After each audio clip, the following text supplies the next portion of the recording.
Assalamualaikum warahmatullahi wabarakatuh. Saya Ulfa Mardianti Mahmud dari 6B Pendidikan Biologi. Pada kesempatan kali ini akan berperan menjadi guru pada kegiatan belajar mengajar di SMA untuk melaksanakan tugas PKM praktek mengajar.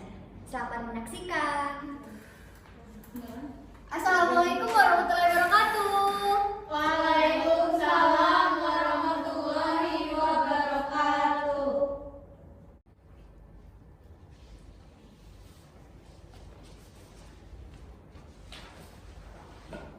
Selamat pagi anak-anak ibu. Pagi Bu. Apa kabarnya nih? Alhamdulillah baik. Alhamdulillah ya, pada kesempatan kali ini kita semua bisa bertemu bertatap muka dalam kegiatan belajar mengajar pembelajaran biologi. Sebelum kita memulai pembelajaran kali ini, tolong untuk anak-anak ibu diperhatikan kondisi kelasnya, apakah ada sampah di kolong mejanya atau mungkin di sela-sela kursinya ada sampah tidak. Tolong jika ada sampah, ada kertas atau bekas lautan, tolong dibuang dulu sampahnya. Nggak ada Bu. Nggak ada Bu. Nggak ada. Nggak Bu. Oh, baiklah. Tadi habis pelajaran siapa ya? Ini kok nggak dihapus? Bu Anis Bu. Oh, Bu Anis. Sebentar ya.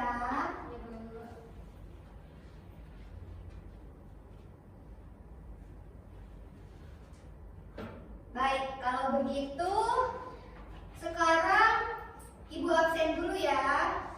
Nadia, Hadir Bu. Dwi Rizky, Hadir Bu. Afifah, Hadir Ibu. kemudian Nina, Hadir Bu. Dwi Sri Ayu. Hadir Bu. Alhamdulillah ada semua ya. Kemudian selanjutnya kita mengucap Bismillah bersama-sama, Bismillahirrahmanirrahim. diiringi dengan doa belajar. Rabbi zidni Ilma warzuqni fahma waj'alni minas sholihin. Kemudian selanjutnya dibuka ya digital Qurannya. Bisa dibuka surat Al-Maidah surat ke-5 ayat 88. Kita baca bersama-sama ya.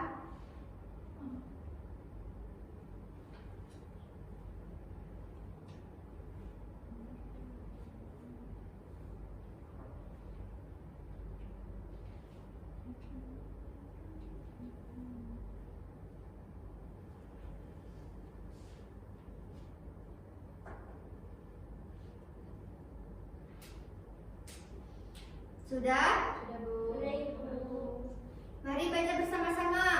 A'udzubillahi minasyaitonir rajim. Bismillahirrahmanirrahim. Wa qulu mimma razaqakumullahu halalan thayyiban. Wattaqullaha allazi antum bihi mu'minun. Shadaqallahul azim. Ibu minta kepada anak Nina untuk membaca terjemahannya. Baik Ibu. Artinya, dan makanlah dari apa yang telah diberikan Allah kepadamu sebagai rezeki yang halal dan baik, dan bertakwalah kepada Allah yang kamu beriman kepadanya. Maha besar Allah dengan segala firman-Nya. Maha benar Allah dengan segala firman-Nya. Kira-kira ada yang tahu nggak nih anak-anak? Pada kesempatan kali ini kita akan belajar materi apa nih? Nggak ada yang tahu ya? Nah, sebelum kita masuk ke materi yang sekarang, Ibu ingin membahas sedikit tentang materi pertumbuhan dan perkembangan.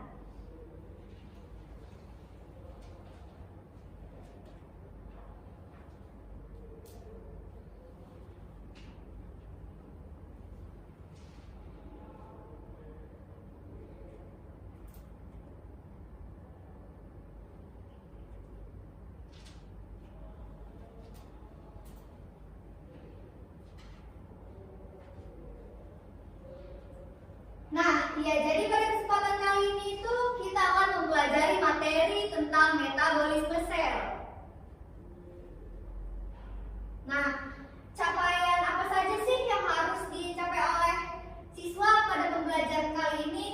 Nah, yang pertama itu ada menghayati dan mengamalkan ajaran agama yang dianutnya. Kemudian yang kedua, memahami, menerapkan dan menganalisis pengetahuan faktual, konseptual, prosedural dan metakognitif berdasarkan rasa ingin tahu tentang ilmu pengetahuan. Mengolah, menalar dan menyaji dalam ranah konkret dan ranah abstrak terkait dengan pengembangan dari yang dipelajari di sekolah secara mandiri, bertindak secara efektif dan kreatif serta mampu menggunakan metode sesuai kaidah keilmuan. Kemudian selanjutnya itu adalah tujuan pembelajaran, mengidentifikasi sifat dan cara kerja enzim, proses katabolisme dan proses anabolisme melalui percobaan. Yang kedua, menjelaskan sifat dan cara kerja enzim, proses katabolisme dan anabolisme meliputi bahan, proses, hasil, dan tempat berlangsungnya. Yang ketiga, menjelaskan konsep respirasi aerob dan anaerob. Kemudian menjelaskan konsep fotosintesis dan kemosintesis, melakukan percobaan tentang proses difusi, osmosis, dan proses plasmolisis dan deplasmolisis. Yang keenam, menyusun laporan praktikum metabolisme hasil percobaan yang telah dipraktikkan. Nah, kenapa sih kita merasakan lapar dan kenyang? Nah, jadi ini nih yang tadi akan Ibu bahas mengenai materi kita sebelumnya. Kita ulas lagi ya, mengenai pertumbuhan dan perkembangan. Sini nih hubungannya. Kenapa kita merasakan lapar dan kenyang? Nah, kenapa kita merasakan lapar? Kita butuh makanan. Nah, hubungannya kita membutuhkan makanan ini dengan metabolisme ini yang akan kita pelajari. Kenapa kita kenyang? Kenapa kita harus berhenti makan saat kita sudah kenyang? Nah, jadi kita itu lapar karena kita itu butuh asupan, butuh suatu nutrisi yang dibutuhkan tubuh kita karena kita setiap harinya tuh beraktivitas. Nah, dengan kita beraktivitas berarti kita sudah mengeluarkan energi banyak kan? Nah, energi ini nanti hubungannya dengan materi kita yang metabolisme yang tadi. Nah, pertumbuhan dan perkembangan ini apa bedanya sih Bu? Pertumbuhan itu artinya agar kalian bisa mudah nih mempelajarinya, pertumbuhan itu bertambah tinggi, sedangkan perkembangan itu bertambah besar. Maksudnya gimana sih? Bukan nggak ada bedanya. Nah, jadi contohnya seperti ini. Pertumbuhan itu yang tadinya kamu bayi, kemudian kamu TK sudah bertambah tinggi badannya, SMP terus bertambah tinggi lagi badannya. Nah, kalau perkembangan apa sih Bu? Nah, perkembangan ini mungkin tadinya kalian TK belajar baca, belajar menghitung, belajar mewarnai. Di SD kalian sudah mulai belajar tingkatan yang lebih luas. Di SMP kalian mungkin juga sudah mempelajari tingkatan yang lebih luas lagi. Nah, disitulah ilmu kalian berkembang. Yang tadinya hanya mengetahui sebatas membaca dan menulis. Nah, di sini di SD dan SMP tingkatan pengetahuan kalian itu sudah mulai diolah lagi seperti itu.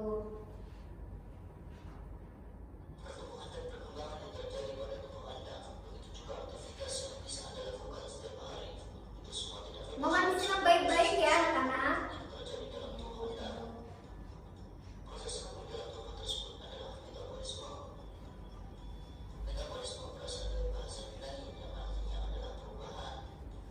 Jadi metabolisme adalah semua reaksi perubahan secara biokimia yang terjadi di dalam sel.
metabolisme sel ini.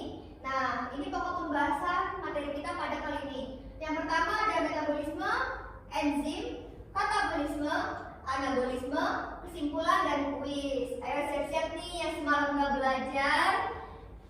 Ayo, resumenya udah dibuat belum?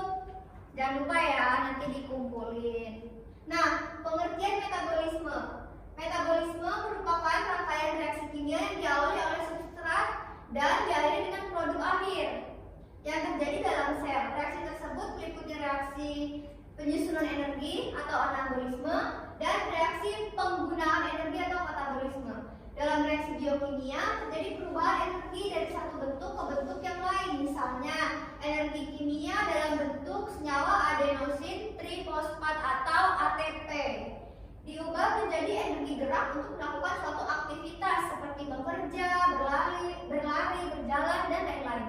Nah, ini penjelasan yang tadi Ibu hubungkan di awal itu ya. Karena kenapa kita butuh makan, kenapa kita lapar. Nah, ini penjelasannya karena kita melakukan kegiatan yang memerlukan energi seperti itu. Nah, kemudian sebelum masuk ke materi, nih untuk kalian agar ingat lebih mudah lagi tentang metabolisme sel, jadi Ibu mempunyai dua contoh. Yang pertama itu daging, entah daging sapi atau daging kambing. Kemudian yang kedua itu tentang otot pada orang yang sudah tua.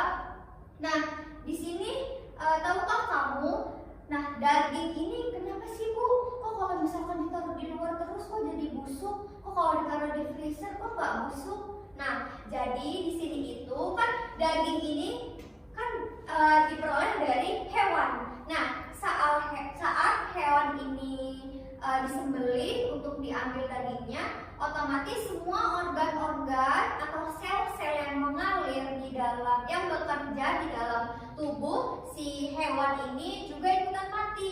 Nah, kenapa sih Bu tadi? Kenapa kok bisa busuk dagingnya? Kenapa kok kalau ditaruh di freezer kok nggak busuk? Nah, maka dari itu, apabila daging diletakkan terus-menerus selama berhari-hari di luar ruangan terbuka, itu akan busuk karena apa? Karena tidak ada sel, karena tidak ada zat-zat komponen-komponen ya, komponen-komponen penyusunnya itu yang menyusun si daging ini agar tetap fresh. Kalau misalkan dalam kondisi hidup kan energi penyusun sel-sel itu terus berjalan dan bergerak.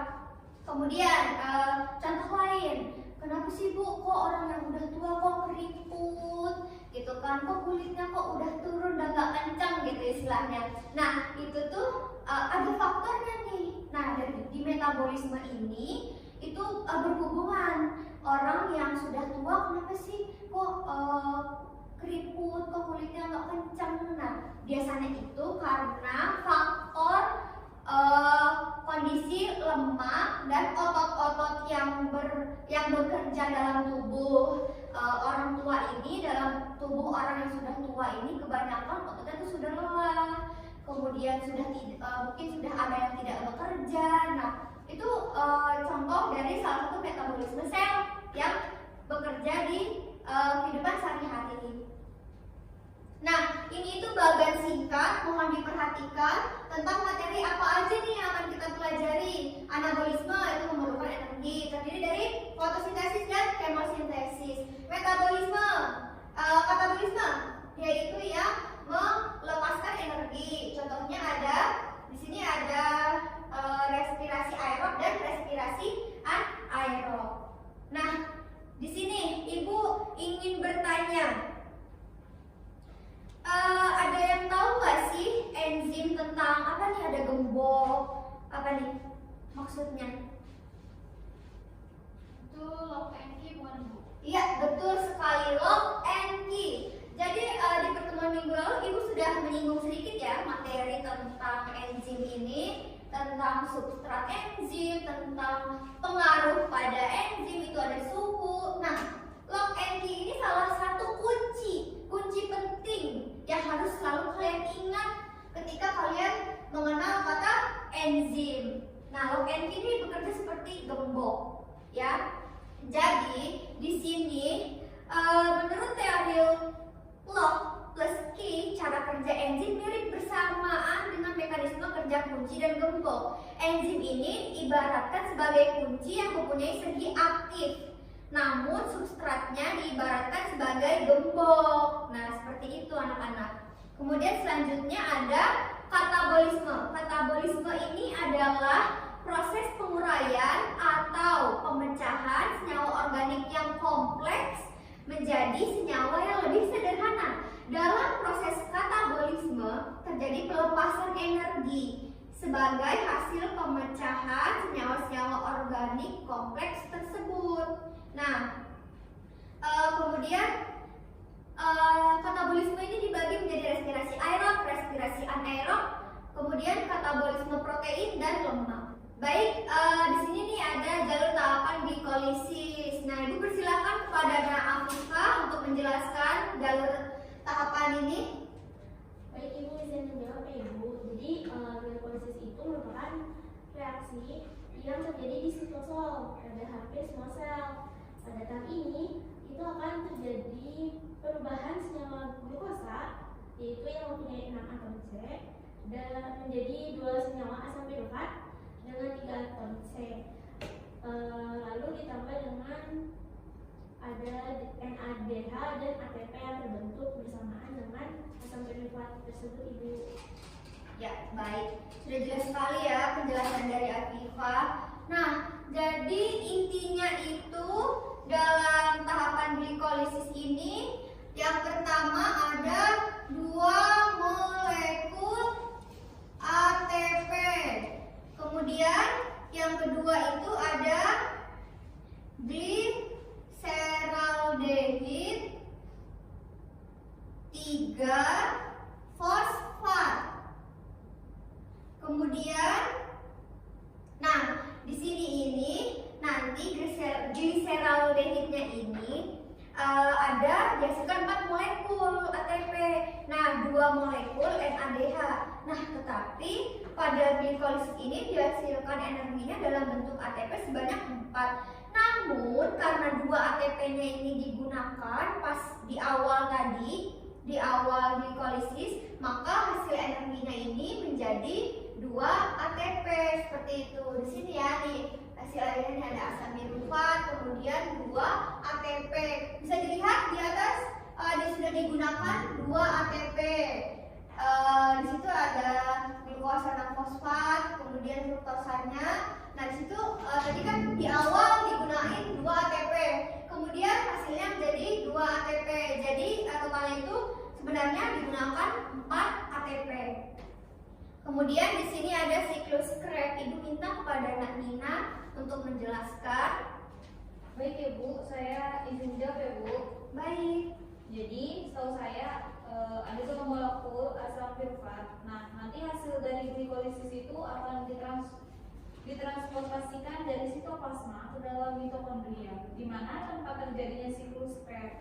Nah, akan tetapi asam pirufat sendiri tidak akan memasuki reaksi siklus Krebs tersebut, sebab asam pirufat tersebut akan berubah menjadi asetil koenzim A atau yang sering disebut asetil CoA, Bu. Saya seperti itu, Bu. Ya, betul sekali. Nah, jadi di sini nih ya, tahap pengubahan asam pirufat di sini menjadi asetil koenzim A. Nah, jadi siklus Krebs ini dijelaskan pada pertama kali oleh Hans pada sekitar tahun 1930-an.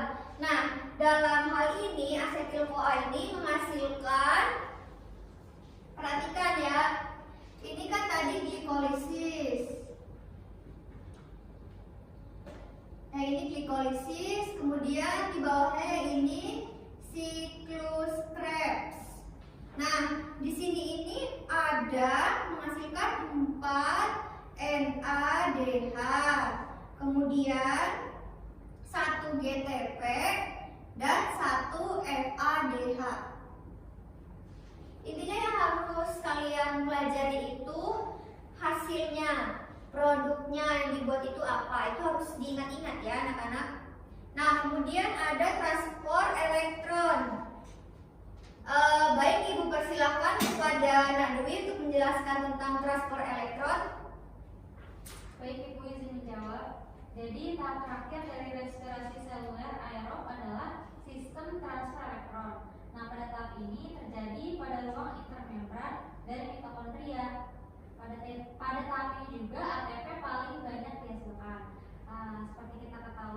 sejauh ini cuma dihasilkan 4 molekul ATP dari 1 molekul glukosa, yaitu 2 molekul dari glikolisis dan 2 molekul lagi dari siklus Krebs. Gitu Bu. Ya, betul sekali. Jadi hasilnya ini didapat seperti ini ya. Ibu izin menambahkan transport elektron. Nah, ini tuh J itu menghasilkan 10 NADH, 2 dari glikolisis, kemudian 2 lagi dari transisi siklus Krebs, kemudian yang 6 dari siklus Krebs. Nah, ini beda ya anak-anak. Jadi transisi itu seperti peralihan. Nah, sedangkan siklus Krebsnya berarti siklus secara keseluruhan. Jadi transport elektron di sini dihasilkan 2 dari glikolisis, 2 transisi siklus Krebs, kemudian 6-nya lagi dari siklus Krebs. Nah, ini dia tabel singkat untuk mempermudahkan kalian mengingat. Jadi siklus Krebs ini tempatnya di mana, glikolisis tempatnya di mana, transport elektron tempatnya di mana, kemudian produknya yang dihasilkan dari masing-masing tahap itu apa aja. Nanti PowerPoint-nya Ibu kirim ke grup ya. Kemudian respirasi anaerob. Respirasi anaerob tidak melibatkan oksigen dan terjadi di dalam sitoplasma atau sitosol. Sitoplasma ini yang ada di tumbuhan, sitosol yang ada di hewan ya anak-anak. Mohon diingat. Nah, contoh respirasi ini adalah fermentasi alkohol maupun asam laktat. Nah, bisa dilihat di sini ada ciri-cirinya. Fermentasi itu ada sel otot, sel hewan. Kemudian reaksinya yang terjadi apa? Tempat terjadinya di mana? Ingat ya. Ingat ya. Nih, sitoplasma itu di tumbuhan, sitosol di hewan. Sama. Nah, di sini berarti bedanya fermentasi alkohol itu dia cenderung kepada jamur atau sel tumbuhan. Di sini juga produk yang dihasilkan sudah jelas ya, anak-anak. Apakah ada yang ingin bertanya atau masih nggak jelas? Tidak jelas? Sudah jelas? Nah, kemudian selanjutnya ada anabolisme. Nah, di sini anabolisme itu tadi sudah dijelaskan di awal ya, yang peta konsep. Yang kita pelajari di anabolisme ini ada fotosintesis 6H2O. Nah, ini nih reaksinya nih yang di fotosintesis ini. 6H2O plus 6CO2 plus cahaya plus C6H12O6 atau glukosa plus 6O2. Ntar kalau di soal ada nih, coba sebutkan reaksi atau proses fotosintesis, tuliskan rumusnya. Nah, kalian bisa jawab yang ini ya anak-anak. Kemudian ada reaksi terang, siklik dan non-siklik. Kemudian reaksi gelap ada fiksasi, reduksi dan regenerasi. Ibu ingin perwakilan dari kalian menjelaskan siklus siklik dari reaksi terang. Penjelasannya reaksi terang, reaksi gelap.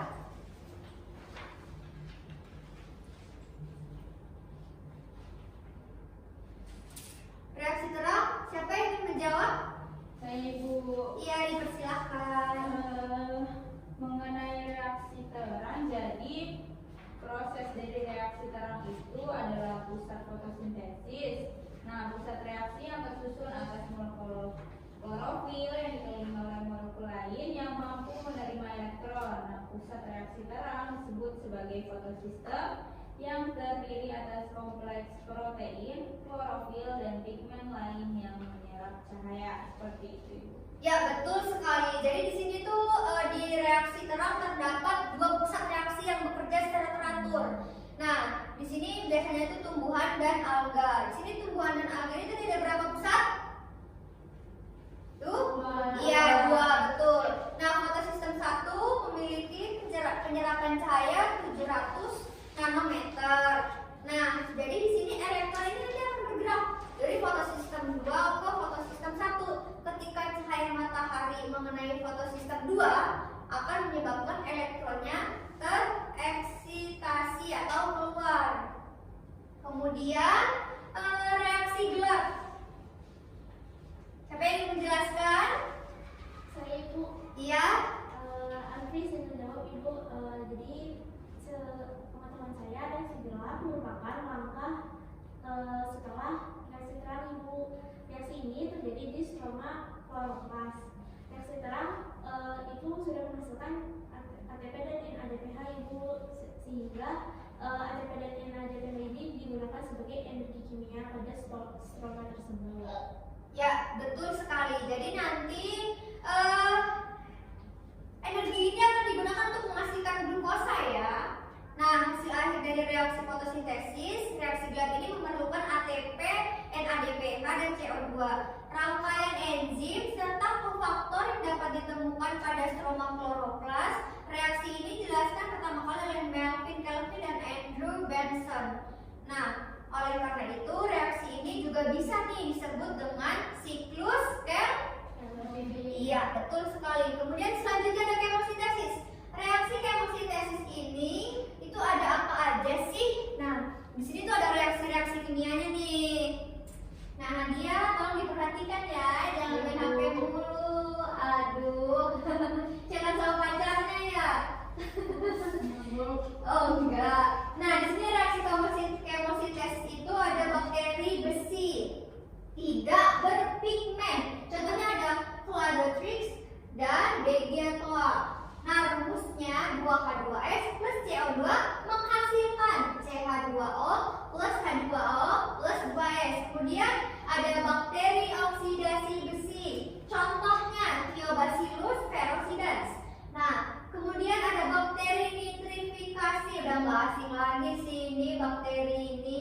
Nah, rumusnya 2NH3 plus O2 menjadi 2NH4 plus energi atau oksidasi amoniak menjadi amonium oleh nitrosomonas. Nah, kemudian selanjutnya ada apa lagi nih? Nah, diskusi kelompok. Nah, di sini Ibu akan membagi 2 kelompok ya. Karena di sini 2 orang dan di sini 3 orang, udah pasti ini kelompok 1 dan kelompok 2.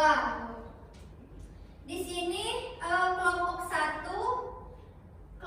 1 dan kelompok 2. Nah, ini yang pertama ya. Ini yang pertama, ini yang kedua. Kelompok 1 dulu ya. Ntar ganti-gantian ya. Oke. Boleh? Sambil berdiskusi, boleh?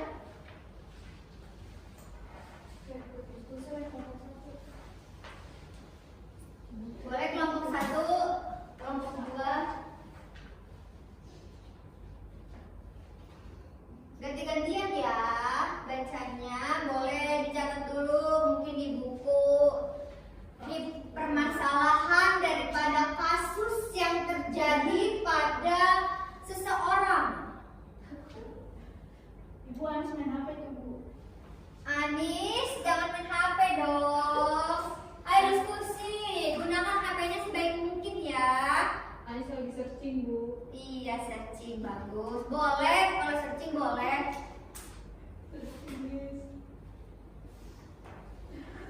Lima, 4, 3, 2, 1. Waktunya habis ya kelompok 1. Ini kelompok 2.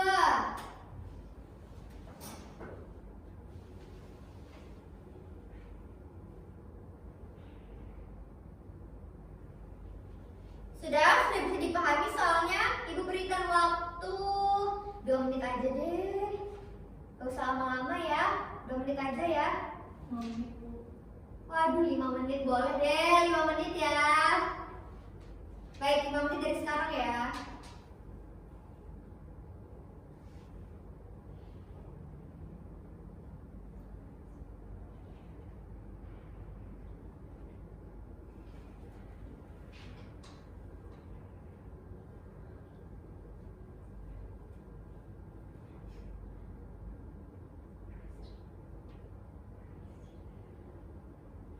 Sudah, waktunya habis.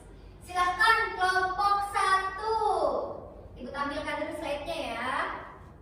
Nah, kira-kira dari permasalahan yang dialami oleh Pak Imam, salah maaf. Pak Imam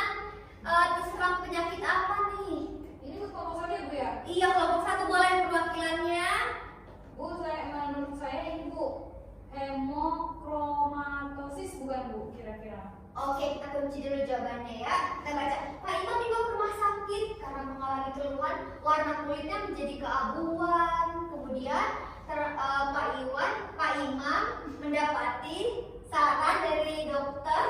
Beliau diharuskan menjalani pengobatan dan perubahan pola makan untuk mengurangi zat besi.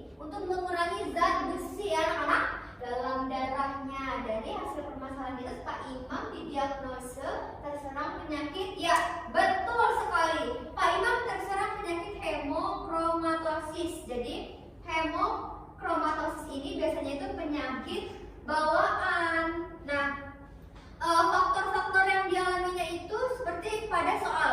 Nah, bisa jadi juga karena faktor keturunan dari gen, bisa dari gen ayahnya atau keturunan dari gen ibunya. Iya, betul. Nah, kemudian jawaban kelompok 2. Nadia ketawa-tawa dari tadi. Apa jawabannya? Iya, boleh bareng kompak. Ayo kompak. Apa yang lucu? Soal ibu lucu ya. Gampang sampai bisa diketawain ya. Tuh Nadia ngajak ketawa mulu. Oke, apa jawabannya kelompok 2? Penyakit diabetes bukan? Penyakit diabetes. Coba kita baca dulu ya. Seorang laki-laki diduga sangat suka mengkonsumsi makanan manis dan terduga ada keturunan. Nah, terduga ada keturunannya nih penyakitnya. Jenis penyakitnya ini nih keturunannya itu biasanya dari ibu ke anaknya. Nah, sampai suatu hari muncul seperti luka yang tadinya itu kecil. Mungkin lukanya itu seperti kayak ada lubang atau kemudian muncul nanah atau darah, mungkin seperti itu ya. Nah, lama-kelamaan jadi lebar. Nah, kemudian timbullah seperti luka busuk pada kaki sang laki-laki. Nah, dapat diprediksi terdeteksi penyakit apakah terhadap si anak laki-laki ini? Jawabannya adalah ya, betul sekali. Penyakit apa tadi? Diabetes. Ya, betul, diabetes. Biasanya nih kan anak-anak zaman sekarang suka banget nih makan makanan manis. Jangan sering makan manis. Soalnya keturunan dari ibunya nih kan. Nanti keturunan mau lo kena diabetes juga gitu. Nah, itu tuh bisa jadi nih faktor apa? Faktor gen. Iya, betul sekali. Nah, sebelum lanjut, setelah dari pembahasan diskusi kelompok permasalahan tadi, apakah ada yang ingin menyampaikan kesimpulan? Ayo, Bu. Jadi menurut saya dari pembelajaran hari ini yaitu bahwa metabolisme kaitannya dengan kehidupan sehari-hari, ada juga yang mempengaruhi metabolisme seperti kayak suhu, berat badan, dan umur, Bu. Seperti itu. Ya, betul sekali ya. Berarti tadi Nadia menyimak dari awal sampai akhir. Faktor suhu, ada faktor umur yang tadi orang sudah tua, udah keriput, ototnya sudah tidak berfungsi. Kemudian tambahan dari ibu kesimpulannya yaitu metabolisme meliputi segala aktivitas hidup yang bertujuan agar sel mampu untuk tetap bertahan hidup, tumbuh, dan melakukan reproduksi. Semua sel penyusun tubuh makhluk hidup memerlukan energi agar proses kehidupan dapat berlangsung. Sel-sel ini menyimpan energi kimia dalam bentuk makanan, kemudian mengubahnya dalam bentuk energi lain pada proses metabolisme. Nah, seperti yang telah dijelaskan tadi, metabolisme dibedakan atas 2. ya, apa saja? Anabolisme Dan? katabolisme. Ya, betul sekali. Pintar ya anak-anak ibu. Nah, ini tugas. Waduh, gede-gede banget ya tulisannya kalau tugas nih. Nah, jadi minggu depan itu kita akan melaksanakan praktikum osmosis dan difusi. Jangan lupa anak-anak membawa dan bahannya per kelompok untuk minggu depan. Kemudian tugas kelompoknya ini nanti berupa laporan dan PowerPoint. Dikerjakan di PowerPoint ya, alat dan bahannya apa aja, cara kerjanya apa aja, hasilnya. Tidak usah pakai pembahasan, nggak apa-apa. Langsung hasilnya, kesimpulan. Nah, nanti LKPD-nya itu dibaca akan dikirimkan oleh ibu via WhatsApp group. Kemudian sekarang untuk hasil evaluasi pembelajaran kita pada kali ini, kalian ibu persilakan mengerjakan kuis di aplikasi Quizzes dengan kode yang telah tersedia. Waktunya 10 menit dari sekarang. Ibu izin ke toilet sebentar ya anak-anak. Ibu.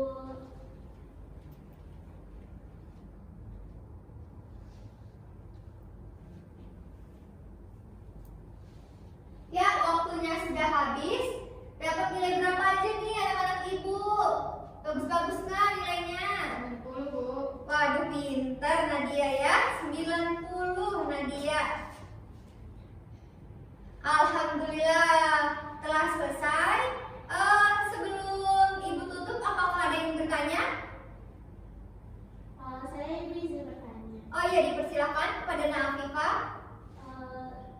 Dari materi yang sudah kita pelajari itu ada kaitannya dengan teknologi nggak sih? Ibu kan teknologi zaman sekarang kan sudah canggih-canggih ya, Bu. Iya.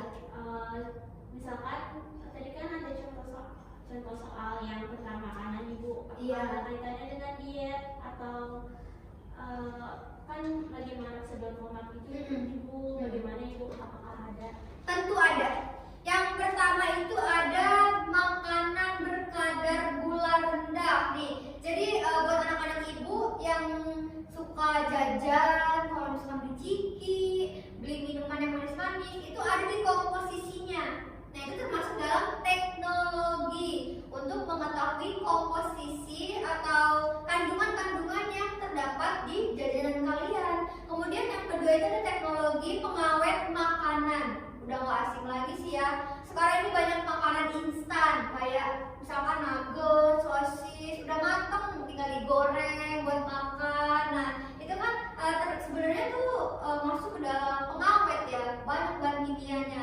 Instan lah istilahnya, tapi enak Bu gitu. Iya emang enak sih yang instan ya. Kemudian yang ketiga itu ada teknologi substitusi energi atau makanan suplemen. Nah ini masih berhubungan juga sih sama yang tadi yang ibu jelaskan tentang nugget itu.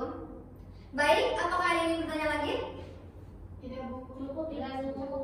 Alhamdulillah. Baik, telah selesai pertemuan kita pada kali ini. Sebelum kita menyudahi kelas hari ini, alangkah baiknya kita membaca Alhamdulillah. Alhamdulillahirabbil alamin. Dilanjutkan dengan membaca doa kafaratul majlis. Allahumma wa bihamdika asyhadu an la ilaha illa anta astaghfiruka wa atubu ilaik. Baik, terima kasih kepada anak-anak ibu semuanya yang sudah menyimak, baik yang sudah menyimak maupun menjawab. Ibu izin pamit ya. Jangan lupa kalian yang rajin belajarnya, tugasnya dikumpulkan. Terima kasih untuk semuanya. Wassalamualaikum warahmatullahi wabarakatuh. Waalaikumsalam warahmatullahi wabarakatuh. Sekian video kegiatan belajar mengajar yang telah saya buat. Kurang lebihnya mohon maaf. Wassalamualaikum warahmatullahi wabarakatuh.